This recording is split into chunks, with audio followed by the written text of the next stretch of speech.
Hello.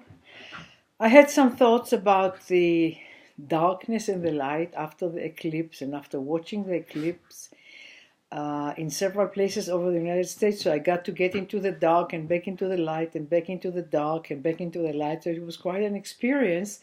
And it hit me that basically, this is what happens to us throughout life in different periods.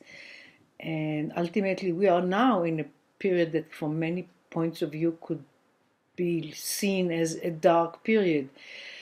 So, what do we have to learn from this experience? One thing that hit me was that basically, as long as the darkness was there, as long as the moon was covering the sun completely, in some places you could see the corona, in other places you couldn't.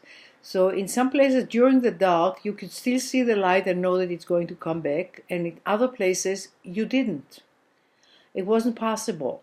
So and sometimes we have crisis and we can see that this is crisis and it will uh, pass and we will find our way back, and sometimes it feels like it's all dark, there is no ray of light penetrating, and it's going to be like that from now on.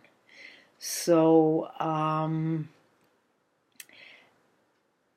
what I was thinking was that basically while you're in the darkness, and I am basically talking on both levels of inside in a bad situation or a difficult situation, and outside while we were sitting in the eclipse, um, you can focus. One can focus on the qualities of the darkness, what things that you hear and see and feel and maybe even see from within the darkness that you don't when the light is out.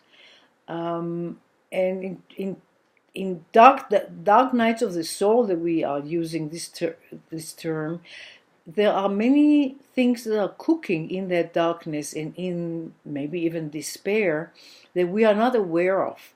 So it's almost like a challenge how, while walking through the dark, as David says in the psalm, even though I walk in the valley of death, I fear no evil because I know that God is near me.